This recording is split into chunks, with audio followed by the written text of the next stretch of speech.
Thank you so much. At the outset, I would like to thank Sajini for having pushed me into this. She was the one who said, you need to be one of the speakers, you have to be there, and the school would love to have you. And it is truly overwhelming to see such a wonderful response this evening. And we will be going through a slideshow, and that is how the presentation is going to happen today. And at the end of the presentation, I will be taking some questions. You can type your questions in the chat window, and Aniket will be consolidating them and giving them to me. And if you want to privately send your questions on the chat window, you're most welcome to do that. And my email ID will also be shared with you at the end of this presentation.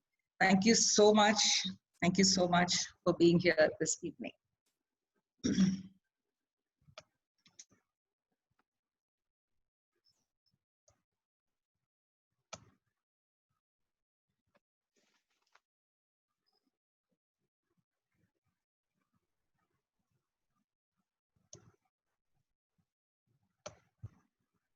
Let's begin this evening with a feeling of gratitude. During these unprecedented times, we have too many things to be grateful for. More than anything else, technology that's available, that we are able to sit in the comfort of our own homes, listen, share, and connect with people all over the world. So close your eyes, get into a space of gratitude towards your parents, the universe, family, and all that you have been blessed with today.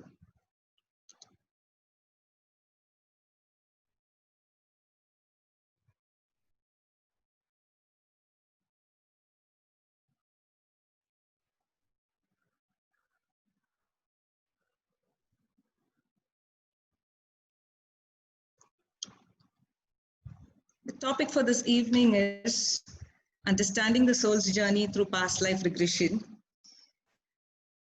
We will be making an attempt to understand to whatever extent it's possible for us. The soul's journey is unique, and it is very special for each and every one of us.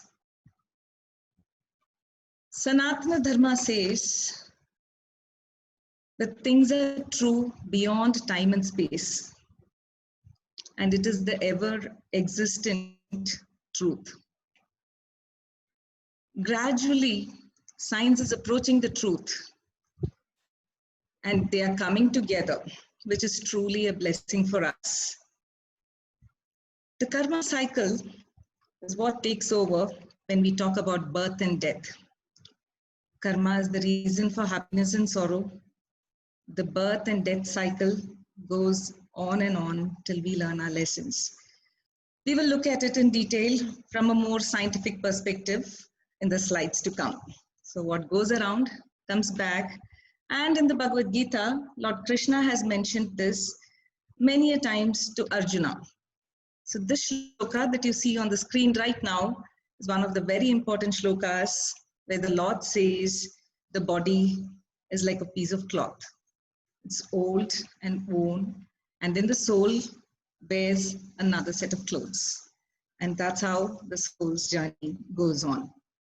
Now we slowly move to the most awaited hero of the evening, Dr. Brian Weiss. Dr. Brian Weiss was a meritorious student right from his childhood. He went to Columbia University and then to Yale Medical School to do his medical studies. And he's the chairman of psychiatry at Mount Sinai Medical Center in Florida today. He's a best-selling author, and he was known for a very special reason, which we will see in a few minutes from now. Doctor is a Jew by birth, so he had no clue about past life, next life, etc. And what happened to him when one of his patients slipped into her past life, when he was regressing her to childhood, is what we will be seeing in detail. So this is one of Doctor's very famous words. And this is how he starts the most famous book, Many Lives, Many Lives. I know that there is a reason for everything. Perhaps at the moment that an event occurs, we have neither the insight nor the foresight to comprehend the reason. With time and patience, it will come to light.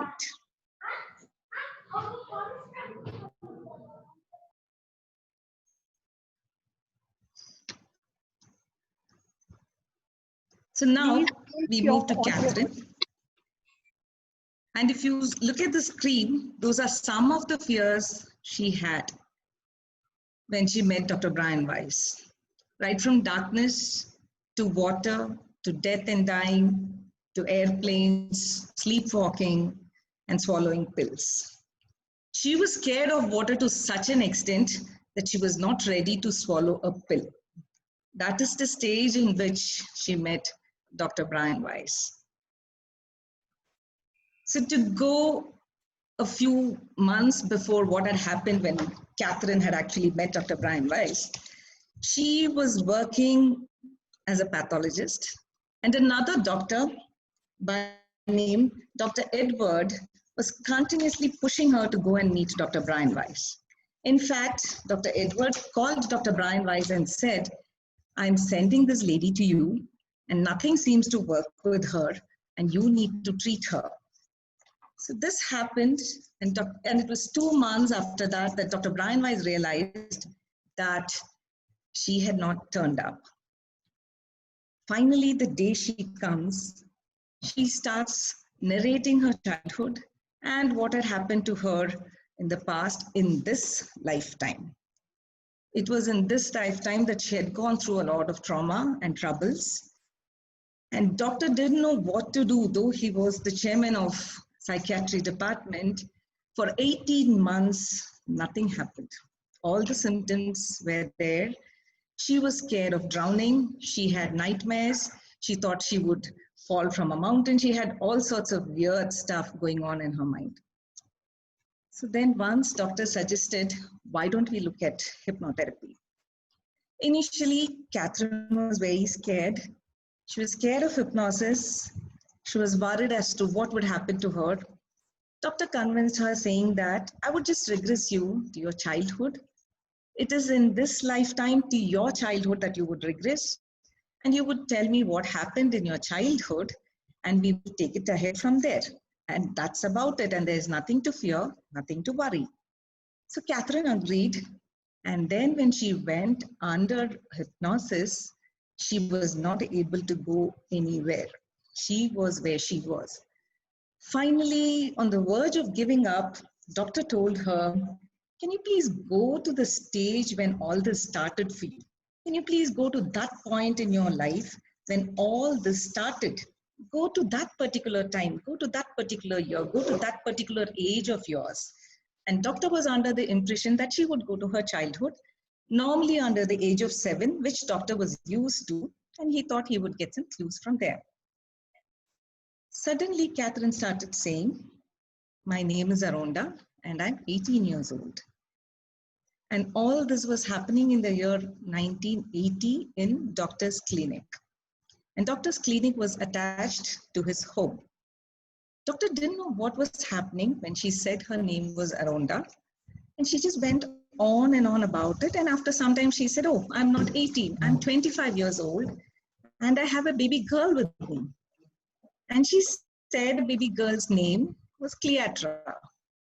And after some time, she said, oh, Cleatra is Rachel. I can identify her. Now, the point that we need to note here is Cleatra was Aronda's child in another lifetime.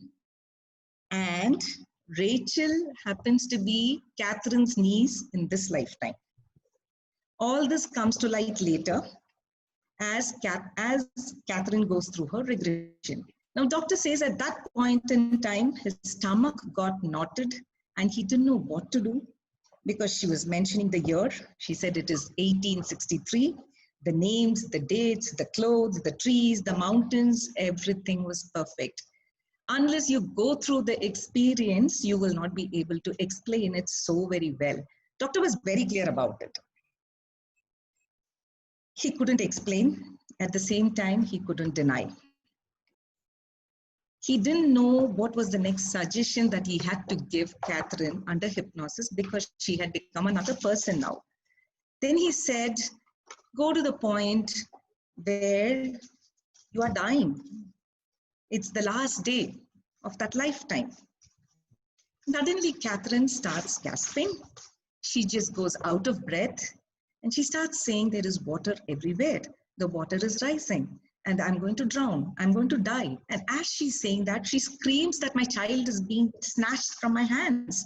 The water has taken away my dear baby, Cleatra. And she starts crying. Doctor is clueless and he's just listening to what is happening. And suddenly Catherine becomes quiet on the table in doctor's clinic. Doctor was again clueless as to what was happening. And he asked her, so what is happening? What else is happening? What else can you tell me?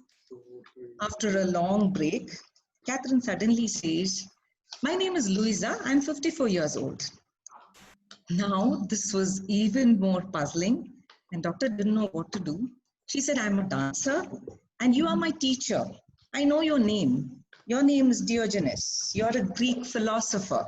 And when she said you, she said, I'm talking to you, Dr. Brian Weiss, I'm talking to you. So she was slipping into her past life. At the same time, she was aware that she was in doctor's clinic and this. After that session, doctor was very sure that Catherine was not going to come back for her sessions. Doctor and Catherine didn't know what happened that day during that session, and Catherine left.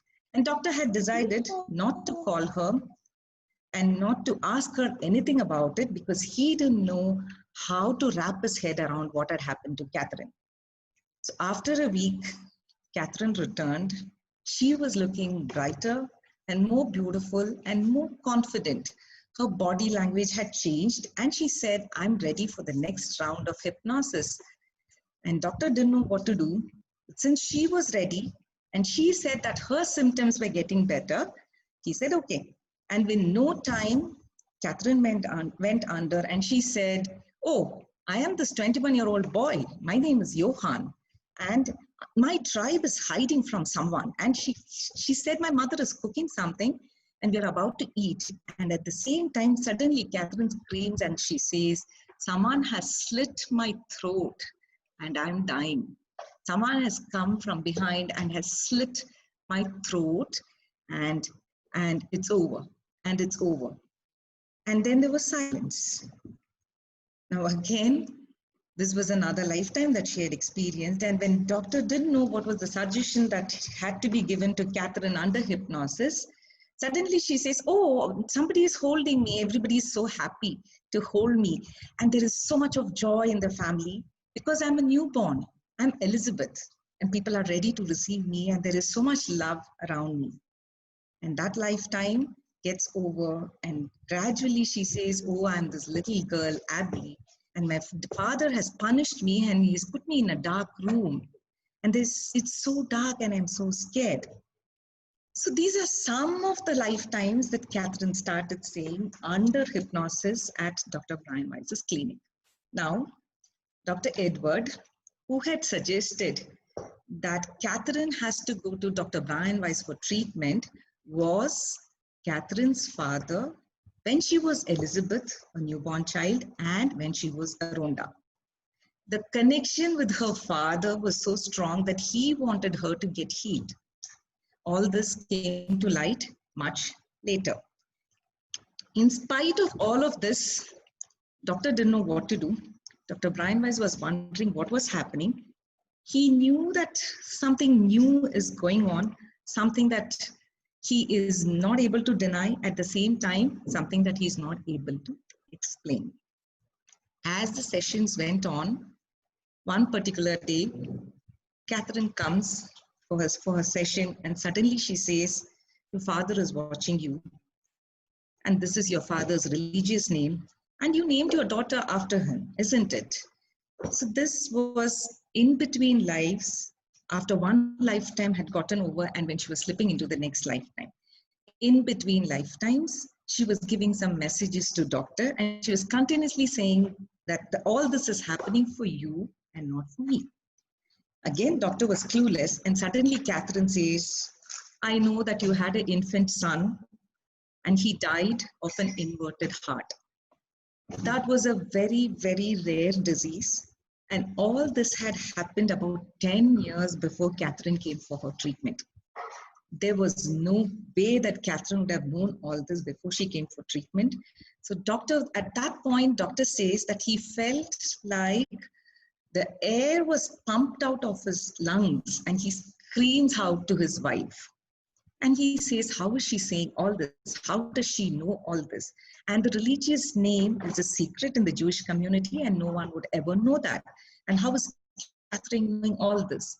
Catherine was peacefully sleeping, supposedly sleeping. She was under hypnosis. And then doctor is asking her, who is telling you all this? How do you know all this? From where are you getting all this information? She says, oh, there are masters.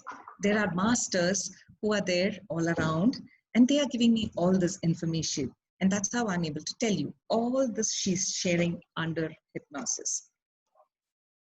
After that session, she comes out of that hypnotic state and she leaves as though nothing had happened. Now, there was a huge change in the way doctors started thinking about therapy. Doctors started thinking about regression, the amazing discovery that had happened, the understanding that had come as a result of that, the proof that he had, and the facts that went along with the proof was more than enough for him to believe in reincarnation, in past life, present life, future life, etc. So this is the point where it all started, or maybe changed doctor's life forever and Catherine's life forever. Catherine's symptoms started disappearing one by one, and because she was slit, she died because she was slit in the throat. In one of her lifetimes, she couldn't wear a high collar, or she was not ready to wear any jewelry around her neck. She carried a lot of trauma around her neck, and that had completely disappeared. She became a very, very confident person after this. Now, all this happened under hypnosis. What is hypnosis? What does it mean? Hypnos is a Greek word, and it means sleep. It is not the deep sleep that we get into every night. This is the sleep where the subconscious mind is in the forefront and the conscious mind goes back. So what happens? Do we all experience hypnosis? Of course we do. Everyday experiences are there where we experience hypnosis. So for example, you start reading a book and you say that, let me keep half an hour for this book. I'll read this book for half an hour and I'll get back to my work. Suddenly you realize that 3 hours have passed by. That is hypnosis. You say that I don't have awareness of the time. I didn't realize how the time went by. All this is hypnosis. You know that you have to turn to the left when you are driving and you go straight. How did that happen? The mind is somewhere else. The thoughts are somewhere else and you skip a turn. That's again another example for hypnosis. Now, if you look at the third statement on the screen, it says something called hypnagogic state. Now, what is a hypnagogic state? The hypnagogic state is neither the sleep state nor the waking state. It is sometime early in the morning, very early in the morning, say 3:30, 4, around that time when you know you're not sleeping, at the same time you know you're not awake, and you know for a fact that you're going to sleep again. That is a very, very special state of mind, which as human beings, according to Dr. Brian Weiss, all of us experience every single day. The point is we don't realize because we are fast asleep, or even if we wake up, we don't give importance to what is happening at that time and we go back to sleep. So that hypnagogic state is supposed to be a state which is a genius state. Dr. Brian Weiss calls it a genius state. A poem that is not completed, an answer to a problem, the way the project has to go on, All this can happen at the hypnagogic state. You get an answer, you note it down, and you can go back to sleep. But that time is very special, is very unique. And if you are able to connect to that state of mind every day, you can work wonders. Now that we are concerned about regression, regression is done through hypnosis. That's the way we got trained under Dr. Brian Weiss. So what is hypnotic regression? Hypnosis is focused concentration. The subconscious mind of the client is in deep conversation with the subconscious mind of the therapist. That is what happens. So the conscious mind is on the back burner. Hypnotic regression can be compared to a magical forest. Hypnosis is the magical forest, and regression is the tree in which the sweet berries are there, and you need to eat those berries to get healed, to get your answers. So hypnotic regression needs to be reasonable, acceptable, and in the best interest of the client. Now, does the client sleep when hypnosis happens? No. When the EEG of patients who went through hypnosis was recorded and the EEG of people who were sleeping was recorded and compared, they were completely different. So Dr. Brian Weiss says there is no way that during hypnosis, a patient is fast asleep. Now, there is this common notion that hypnosis is harmful and hypnosis is a therapy and one needs to be very scared of hypnosis, which is not true. Hypnosis is never harmful and hypnosis is not a therapy in itself. It is combined with other modalities to heal a pattern. It is not a one-off problem that is getting healed. Here, in hypnotic regression, regression is done through hypnosis to clear a pattern that's been there in the soul's journey. And hypnosis can never be harmful. And Dr. Brian Weiss says the hypnotist can end up being harmful, but hypnosis is not harmful. Now, there are some myths and misconceptions about hypnosis. The patient gives up all power to the hypnotist. The patient is under complete control of the hypnotist. The patient can be made to say or do something against his or her will. All this is not true. The patient is conscious. The patient can filter out information. If a patient doesn't want to share certain things with the therapist, that is also acceptable. And the power is not given to the therapist. The power is in the patient's hands. Some more myths here. You can get stuck in hypnosis. It is now more than 40 years that Dr. Brian Weiss has been regressing his clients, and he says not a single patient has got stuck in hypnosis till date. They've all come out of hypnosis much more calmer, peaceful, much more happier, and feeling the sense of being healed. Do they all regress to a past life? Not necessarily.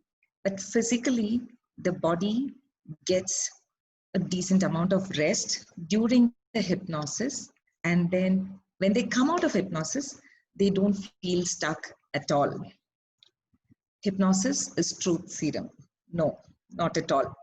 Whatever you want to share, when you are going through hypnosis, you can share with your own therapist. If you don't feel like sharing, that is also acceptable. Whatever the patient says holds good during a hypnotic regression session. The comfort of the patient is the most important thing to be taken into consideration for the healing to be at its best. Only a small percentage of certain types of people can be hypnotized. Yes, about 20% of people go into a hypnotic state instantly. About 60 to 65% of the people need the literature, need the understanding, need the comfort, need the security with the therapist, and then, of course, they can be hypnotized. The rest have a block. They have this feeling that, no, nobody can hypnotize me. A very small set of people are there like that, which is fine. And they can deal with their issues through other means of therapy. Now we spoke about hypnagogic state. The time somewhere between 3:30 and 4 in the morning, when you know you're about to wake, you know you're awake, at the same time you're not fully awake. So there's a very interesting story about Thomas Alva Edison. We know that he was the one who invented the light bulb. So Thomas Alva Edison was extremely aware of himself, and what he did was when he came to know about this hypnagogic state, he would get up from bed and sit on a comfortable chair and hold a few ball bearings in his hand. And then he would keep a metal bowl next to his chair. If he falls off to sleep, his hands would open and the ball bearings would fall into the metal bowl, making a huge sound and wake him up. So he wanted to be in that hypnagogic state, and he knew something special, something amazing was going to happen. It was in that hypnagogic state that he invented the light bulb, which we are all enjoying today. So that is the speciality of the hypnagogic state, and all of us can access it without an exception. Now, this is a very common thing that happens when someone is hypnotized. After hypnosis, they end up saying, I wasn't even hypnotized, I heard every word you said.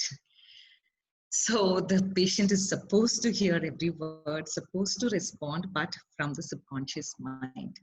That is the whole idea of hypnosis.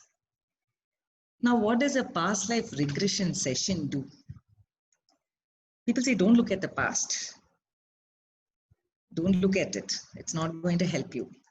But there are some wounds, some trauma, something that is coming from the past, which is holding us back today, which is blocking us, which is not allowing us to move ahead in whatever we want to do today. So a past life regression gives you access to the pattern of a problem and helps you uncover it. What happens when you regress? You get access to your own subconscious mind. You are able to access another lifetime, and you are able to understand the pattern that is coming in the soul's journey, and you can heal yourself. Regression to childhood. Regression to childhood is very helpful. Under the age of 7, the blueprint is already made as far as relationships, career, health, and finances are concerned. And so when you regress to childhood, you access a particular event or a particular experience that has happened as a child, and it stays, it goes deep into the mind. And sometimes you assume that it is a past life problem.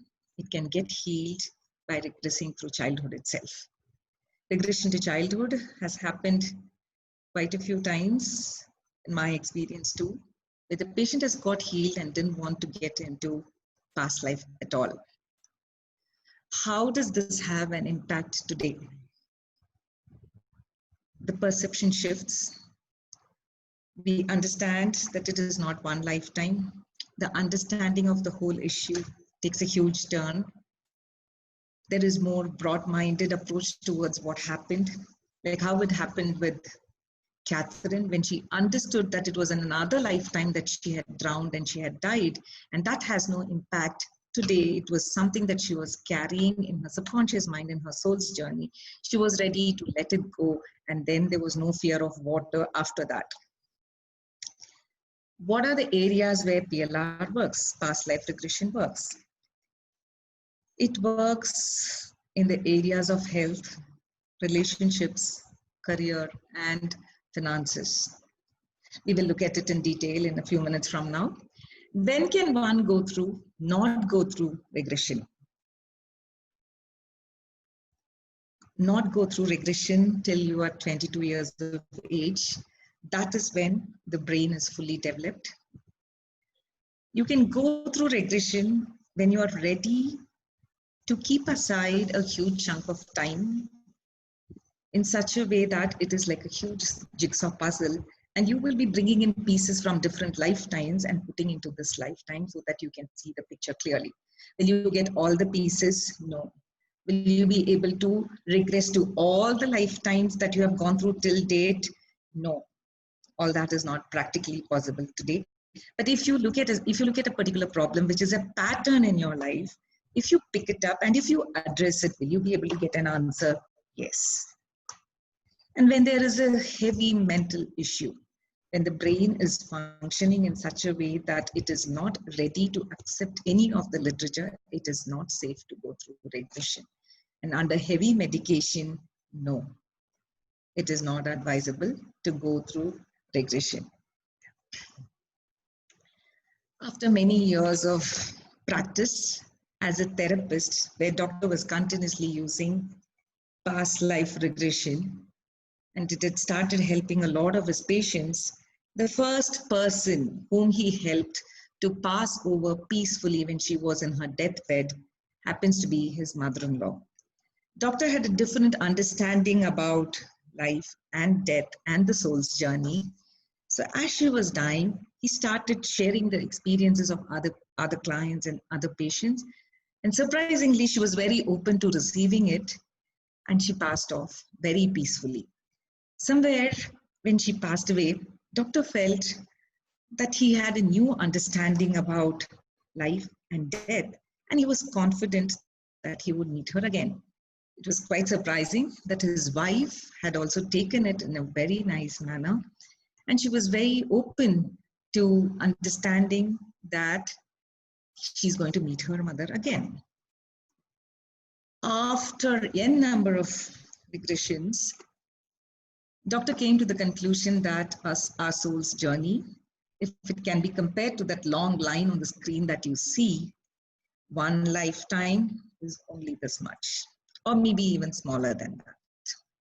So doctor would always say that in that one lifetime, our ego dances the way it wants, and we have control over it. That is the only thing we have control over, to not let our ego dance the way it wants to dance. Now, what is in our control? Can we leave everything to the soul's journey? Karma, it's going to happen the way it's going to happen. I have nothing to do. No. The soul's journey has its path. And to take the soul's journey to a better place, or to take the soul's journey to a not so better place, is in our hands. We have the sense of discrimination, and we know what is right and what is wrong. The more we understand and do things that is right from deep within, from our gut, our soul's journey is going to go to a better space.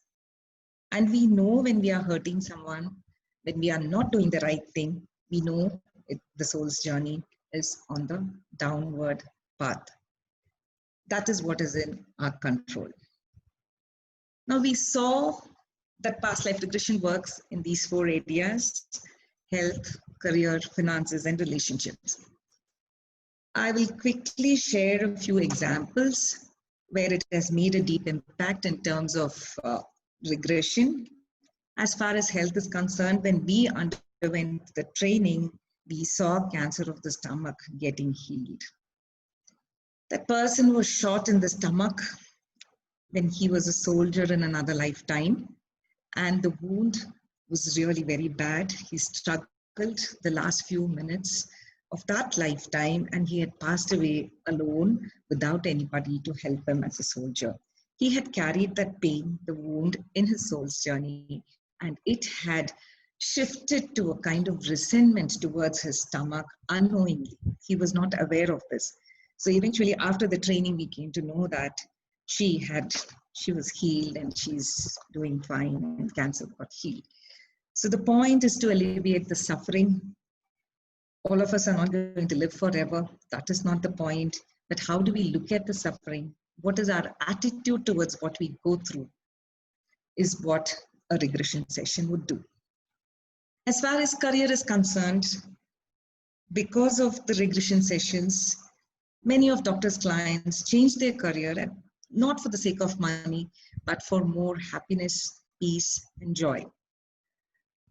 One very interesting session that a client went through was, he was a musician, and he had all that a musician would need in this lifetime. Somewhere deep within, he felt that there was a block for a new composition.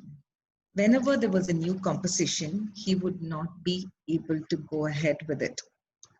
Someone in the passing mentioned, hey, why don't you go and see Dr. Brian Weiss, and maybe it's something connected to your past life. Sure enough, he was a musician in his past life too. And he had surpassed his father and his brother as far as his talents were concerned, which was not accepted in the family. They said, you can't do it. We are there. We are older. We need to establish ourselves, and then you can come on the path. Before that, you can't go beyond what we have done. So he was so upset about the fact that he couldn't go ahead with what he wanted to do in that lifetime, and he didn't have the courage to speak up for himself, and it had all got buried inside of him. That was the block he released when he went for a session under Dr. Brian Weiss, and sure enough, got healed and he became a very famous musician. Coming to finances, money has energy. In fact, everything around us has a lot of energy, be it a small table or a pencil or a book or whatever we have around us. There was this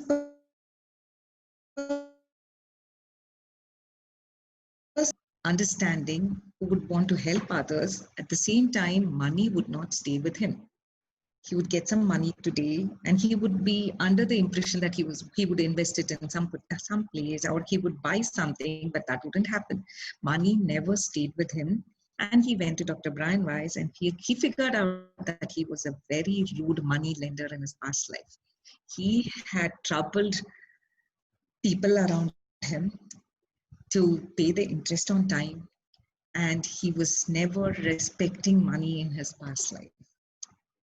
That had traveled to this lifetime, and he was going through what he was going through in this lifetime. Eventually, he got healed and he had the understanding, and he went on with his lifetime most successfully. Relationships, that is the biggest one, and that is the most popular one with Dr. Tu. It's a very tricky one. It's very difficult to see your child as your boss in another lifetime. It's very tricky to see your spouse as your next door neighbor. It's very tricky to see your parents as your teachers and so many other relationship dynamics. There are loads of examples as far as relationship is concerned. Doctor has healed a lot of patients all over the world as far as relationships are concerned. A very interesting experience was when Doctor was in France, and he had to regress a patient who couldn't speak English. So Doctor had to take an interpreter with him for the session. And as the session was going on, the patient under regression started speaking impeccable English. So the interpreter started translating that to French. And Doctor had to stop him and tell him, listen, I understand English. And eventually, Doctor said that the interpreter fainted when the session was going on, and Doctor could bring out a lot of stuff from his patient's life and bring about an understanding in this lifetime. So there are many, many stories, real life incidents, I can't call them stories, where Doctor's daughter, Amy, has compiled them into a book called Miracles Happen. Clients who have gone regression under her father's students, the experiences are compiled into a beautiful book called Miracles Happen. Now, in between lifetimes, Catherine would say these lessons are for you. You learn them. It is for you. You understand them. So what are the lessons that we need to learn in this lifetime? There are quite a few, but the few that we are going to look at today: love, forgiveness, and patience. When it comes to love, it's not about loving others around us. It is about loving ourselves enough that we claim our own voices, we speak our own truth, and at the same time, we are kind and we are gentle towards people around us. Again, there are many, many incidents where Doctor made people claim their own voices, understand the relationship, and then become a better person in this lifetime. Forgiveness. It's a very tricky one, we assume that we are in a superior position when we forgive someone. And forgiveness has a lot of conditions to it in our own minds. So Dr. Venda says forgiveness is like having poison and expecting the other person to die. We carry the grudge in our hearts. It makes us heavier. It's always easier said than done. It's a very tricky one. And Doctor, because of his experience and the experiences that he had collected from his clients, he started forgiving more and he started becoming a better individual. Doctors in the hospital started recognizing that Dr. Brian Weiss himself had become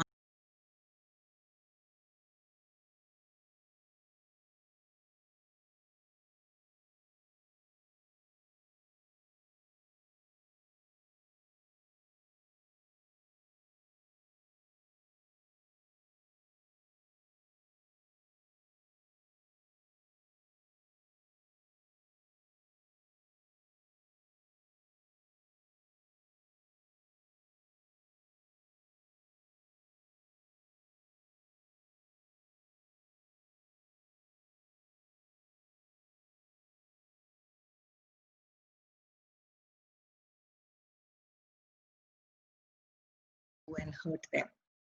And when it is I, me, and myself, the healing is restricted. And when we look at the broader picture, we are always taking the soul's journey to a better space. Doctor was doing another set of research where he was checking the hormonal levels of his patients. Eventually, he came to the conclusion that the oxytocin, serotonin, endorphin, and the dopamine had all gone up for the patients who underwent regression and who felt more calmer, who were more loving, who were more forgiving. Especially with forgiveness, all those who were willing to forgive and who were able to let go, their positive hormones were increasing day by day.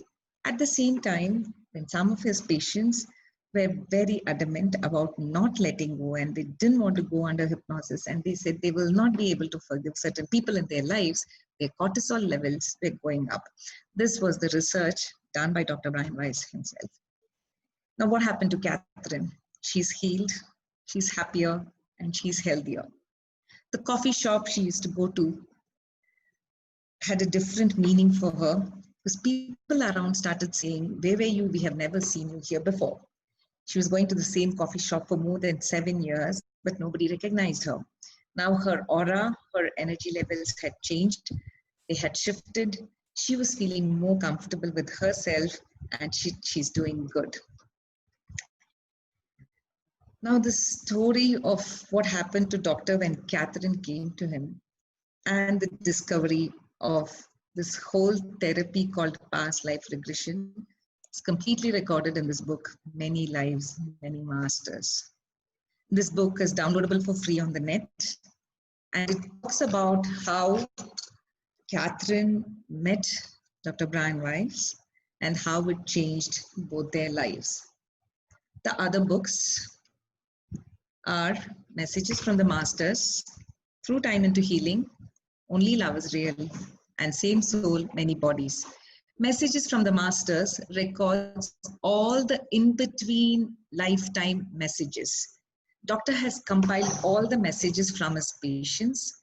The in-between lifetimes, when they had messages, he has recorded them, and that is compiled into a separate book, Messages from the Masters. Through Time into Healing gives the technical side, what happens during regression. There is a lot of technical understanding to regression and hypnosis. Only Love is Real is a very interesting book where Elizabeth and Pedro were undergoing sessions under Doctor and they were regressing to the same story. So now Doctor knew that they were connected in another lifetime, but because of the confidentiality that he had to keep up, he was not sharing it with them. Eventually, they met at Doctor's clinic and they got married and they are living happily now. Same Soul, Many Bodies talks about future progression. Is about progressing to a future life where you have a choice and you choose the right path for yourself. Now, doctor is doing a lot of research on depression, anxiety states, sleep disorders, Alzheimer's disease, and brain chemistry. He still does his training twice a year in New York. This is a place called Omega, a very beautiful place, and he says that it is closest to his heart till date. Recall. Doctor says, keep a notepad by your bedside, and as soon as you wake up, please write down whatever comes to your mind. It's part of your dream. It's gibberish. It doesn't make sense. Doesn't matter.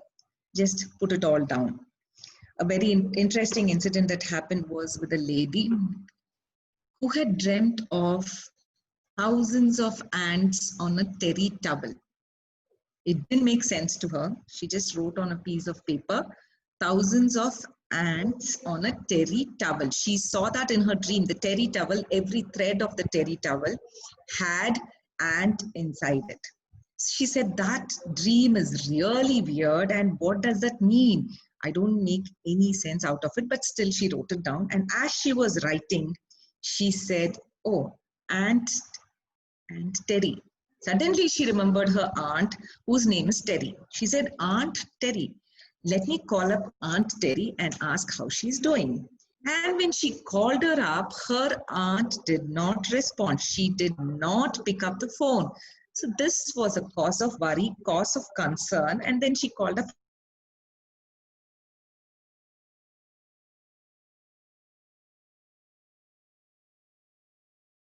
So when her mom called her sister, again, there was no response. And Aunt Terry was living all by herself in her house.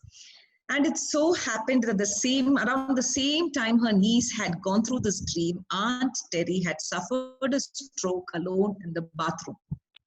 So the door was broken by the neighbors. They went and checked, and then they realized that she was unwell, and they rushed her to the hospital. So such is the power of dreams.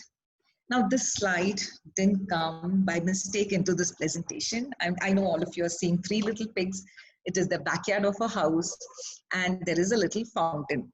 Doctor does this very interesting exercise called psychometry, where you have to take the object of another person and then hold it for a few minutes and then see how you feel and share what you feel. So during one of doctor's workshops, there was this young lady who took the watch of another elderly man, and she gave her finger ring to the elderly man, and she said, and they were going through this exercise. When they went through this exercise, this is what the old man saw. This was the vision that he had. He didn't know how to share it and what to tell her. He was so shocked. He said, and once they were brought out of that exercise, this elderly man said, this is really weird. I don't understand why this is happening, but I see three little pigs. I don't know why I'm seeing three little pigs in the backyard of a house, and there is a fountain in the backyard of the house. So what happened was, this girl was very, very close to her father, and their understanding and their communication was always three little pigs. When they were happy, they would say three little pigs to each other. When they were upset, they would say three little pigs to each other. And when the girl had achieved something in school, she would come and scream three little pigs to her father. That was the connection that they had. After her father passed away, this was what she had put in the backyard of her house in memory of her father. She broke down after listening to this from this elderly gentleman who was a stranger about a couple of hours ago. Such is the power of psychometry and the exercises where we access our own subconscious mind. That is where this comes into the picture. Now, if all of you could get access to a paper and pencil, this is a small exercise that we are going to do.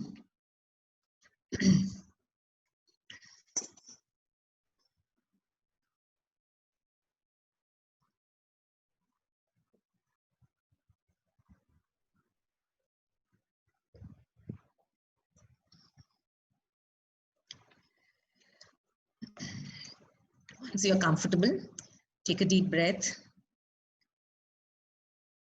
and gently close your eyes and become aware of your body. Take a deep breath, be with the breath, being grateful to every part of your body. Start relaxing with every breath of yours. As you go deeper, start getting into a state of gratitude and awareness, and slowly allow your subconscious mind to access your childhood. A very joyful, a very happy, peaceful experience from your own childhood. You're very happy. Look at yourself as a child. Look at yourself being very happy with your siblings, friends, family, having a great time. Maybe you're 7, maybe you're 6, maybe you're even younger. Doesn't matter. The subconscious mind knows to access the right experience for this exercise. It's a very happy experience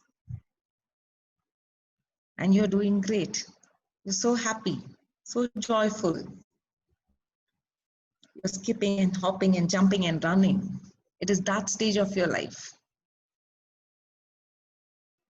As you become more and more aware of your body now, relaxing your hands and legs and feet and neck and shoulders and your back, allow your subconscious mind to access this beautiful experience from your childhood. Let it do its work and take a few minutes to get access to that particular experience. Let it be. Don't worry whether this is the right one. This is the wrong one. No, I'm not sure. Let it be. Whatever comes, let it come. It's the right one. Your subconscious mind knows what to do. It's way too powerful. Allow the access. Let it come up.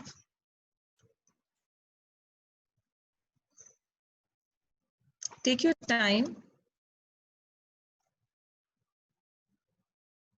And I'll give you a couple of minutes here to be with that childhood experience of yours.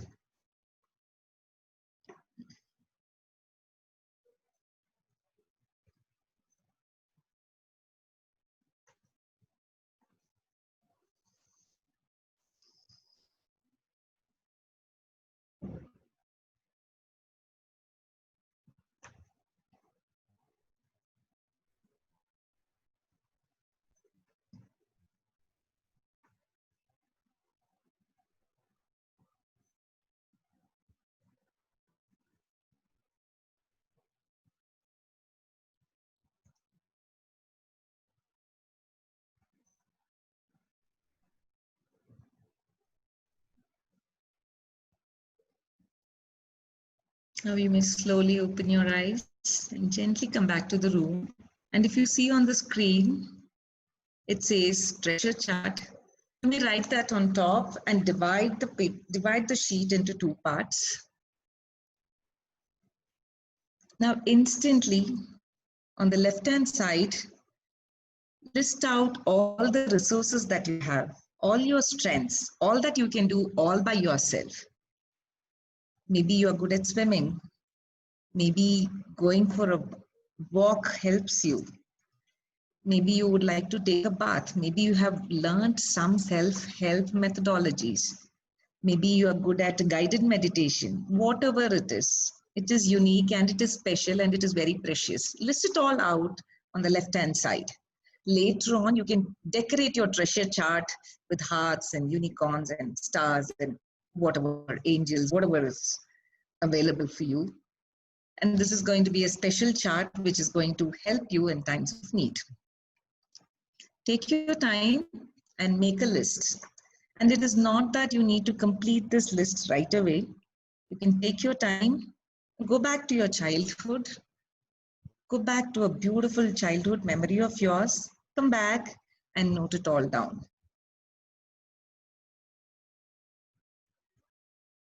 And on the right hand side, name a maximum 2 people who would lend you a listening ear, non-judgmental, who will not hold you for this particular experience that you're going through, where you can vent, where you can speak, where you know you are safe. Not too many to the right, maybe 1 or 2. Initially, you access all that is available to yourself, which is on the left side of the chart. And on the right side, you will name a couple of people. Now, this can go to the inner side of your wardrobe.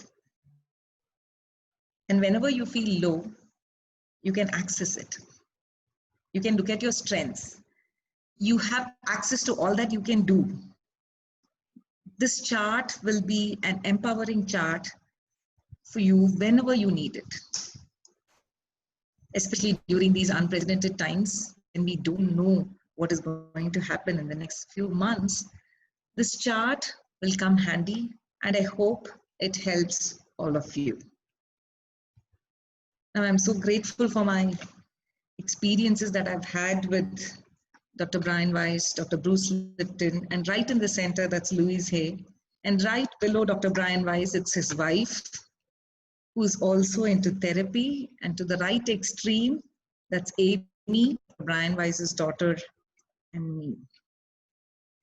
In the recent times, we have gone through a lot in the last couple of months, and nobody is spared. All of us have our own challenges, whether we have teenagers, whether we have young kids, whether we have adults, whether we are living all by ourselves, that doesn't matter. We are all going through a lot, and may we all have the strength to go through what is meant to be. I take this opportunity to thank the School of Ancient Wisdom once again, and I thank all of you for being here this evening. Specifically, I would like to thank my kids for coming up with this PowerPoint presentation, and it was my son who spent a lot of time in putting this together. So thank you very much for being here this evening. We come to the end of this presentation, and now I'm open to questions. Thank you, Gayatri, for that wonderful presentation, really wonderful. There already are quite a few questions on the chat, at least 6 questions, all right? Will you answer them?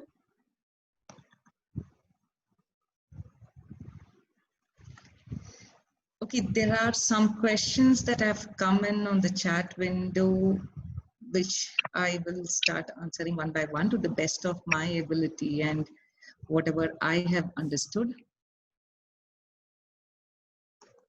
Do patients remember what they have shared during hypnosis? Yes, they do. Yes, they do. So after the regression session, they share it with the therapist if they are comfortable to share the whole experience, and the therapist and the patient, they put it together. They do remember, and sometimes what happens is a few days after the session, they go through a continuation of that past life, either in a dream or in that hypnagogic state. That can happen.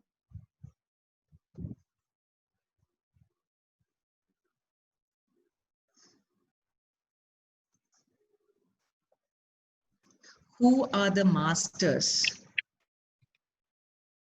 Catherine was talking about masters in between lifetimes, and she saw them as evolved souls. And eventually what doctor says is, when we keep learning our lessons, when we continuously learn our lessons, there is a point in time that the soul need not take another human birth. At that time, there is a choice.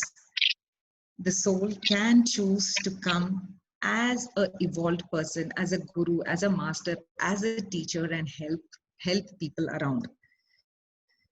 So Catherine calls Catherine gives the name masters to the evolved souls, but we are not sure whether they were just voices or whether they were actual people she was seeing in between lifetimes. Does Yoga Nidra take one to hypnagogic state? How is it beneficial to a person? I don't know whether it would take you to the hypnagogic state. I know Yoga Nidra is very helpful in the sense it is more like a guided meditation, and it calms the subconscious mind. The restlessness is brought down. So I know it is definitely helpful, but I can't say a definite yes to whether it would take you to the hypnagogic state. Is there an indicator to know when a person should undergo PLR? Yes, there is an indicator. That the therapist will be able to do for you. The therapist will analyze the problem and decide whether PLR is the right kind of therapy that you need to go through, detect the pattern in the problem, and then recommend past life regression. That a good therapist will be able to do for you.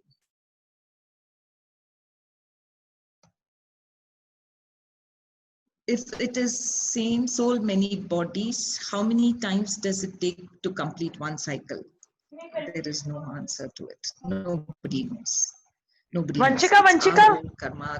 It's our own way of looking at life. It's our own attitude. There is no definite number for that. Does one feel intimidated with seeing a past in everything, that the world may not be relatable anymore? Is that a normal feeling? Okay, that's a very interesting question. So according to Dr. Brian Weiss, he says the first 4 sessions, we are not supposed to take the patient under hypnosis at all. There is a lot of literature that he has given, and what is hypnosis, what happens under hypnosis, whether they feel safe under hypnosis, and then they go under hypnosis. They can feel intimidated by a very difficult death, like drowning or someone, like the way it happened for Catherine. All that is very difficult to see.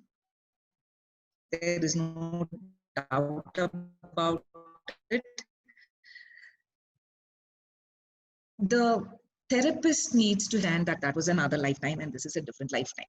That is very important. So the connection with the therapist is very, very important. And if the patient feels that he or she cannot undergo hypnosis under a therapist, he has the right to say, I don't want to go through hypnosis at all. The world may not be relatable anymore. The world will not be relatable. We can't say it will not be completely unrelatable.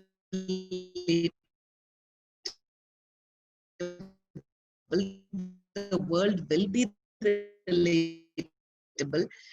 Joining the dots, bringing the jigsaw puzzle together, understanding, that is the therapist and the client, and all that is set by the 4th session. And then in the 5th session, doctor says you can start with hypnosis and with regression.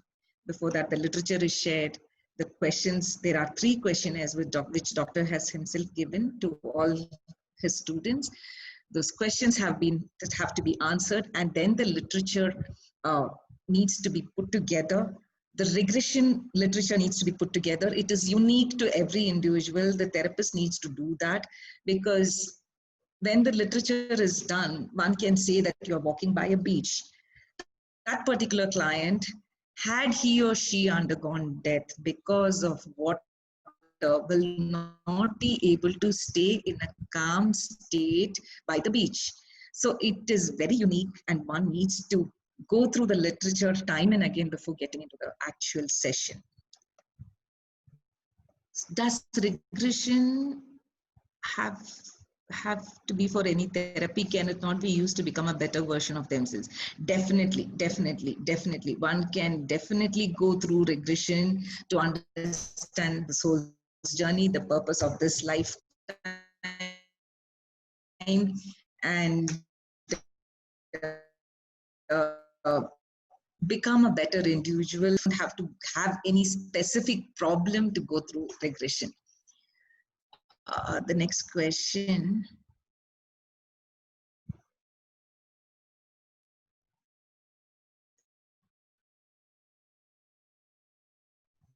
regression on themselves. Okay, so the question is, can one practice regression on themselves? There are a few CDs and there are recorded regression by Dr. Brian Weiss himself. The point is,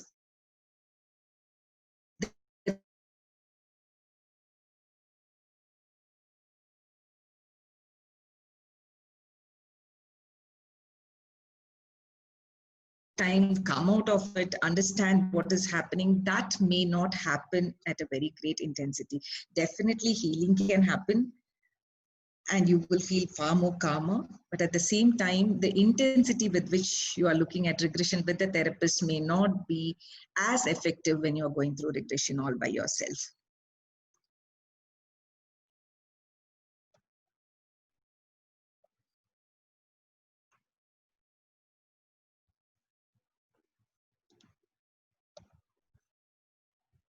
Can I go for a PLR session just to satiate my curiosity?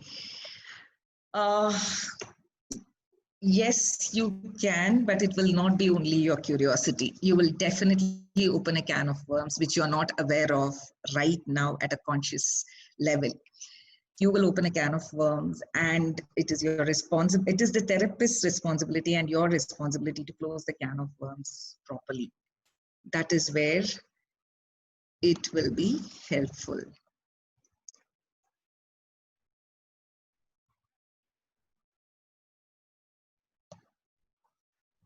So just by being aware of past life experiences, how does it help to heal today? Is it acknowledging that was missed at that point of time in the past? It is not only acknowledging, it is broadening your perspective and understanding that the problem was relatively much smaller than what it is in your imagination and in your own mind. So you start looking at the whole issue from a different perspective. And even if it is death, you know that you can look at it from a different perspective. Didn't understand the connection of two lists on the treasure chart. I am assuming that it is the right side of the treasure chart. Sometimes you need to talk to someone, you need to vent it out, and you won't even be aware of your own strengths and what you're capable of. That's when I said, you can talk to someone and you can have the right side of the treasure chart. So 7 Janmas is correct, or a soul can have more. According to Dr. Brian Weiss, a soul can have more. A soul can definitely have more.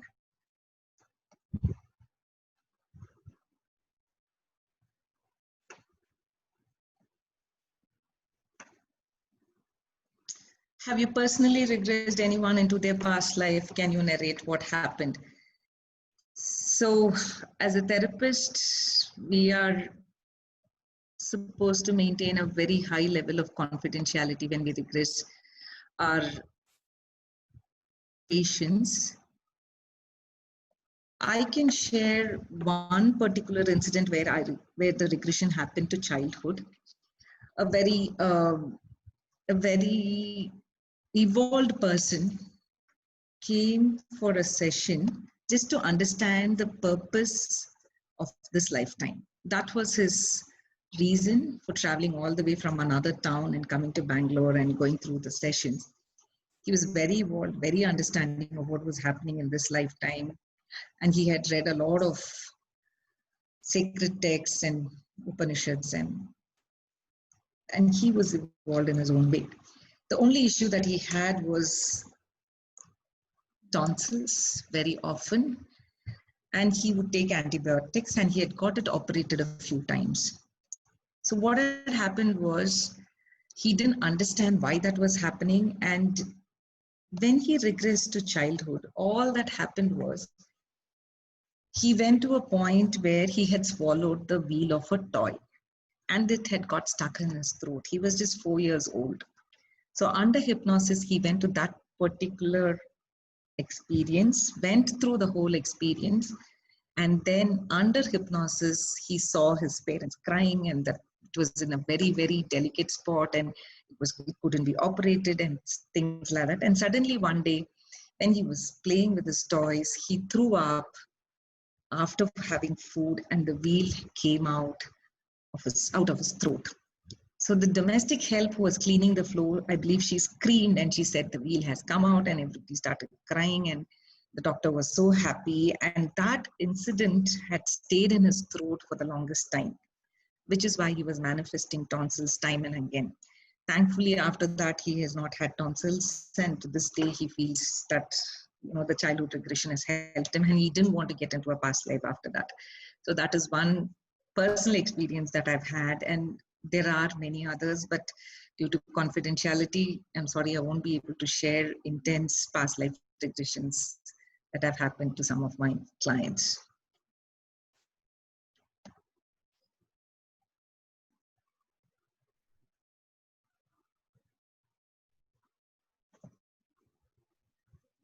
Any more questions? Yeah, there are a few more, Sajni. Somebody is asking more details about the School of Ancient Wisdom. We received the Zoom session info as a forward. Can you share a bit about this organization organizing this talk, and how can we know of the future sessions happening at the School of Ancient Wisdom? Can you brief them about that, Sajni, please? Yes. The School of Ancient Wisdom is in Bangalore, Devanahalli, and we have satsangs every week, every Thursday. Besides that, we also have study sessions on Sri Ramana, as well as we have the Tattva Bodha. Okay. Now, those of you who would like to get information about our programs, kindly send us your telephone number and we'll put you on our WhatsApp group. Okay. Just send them on the chat right now. Okay. Over to you, Gayatri.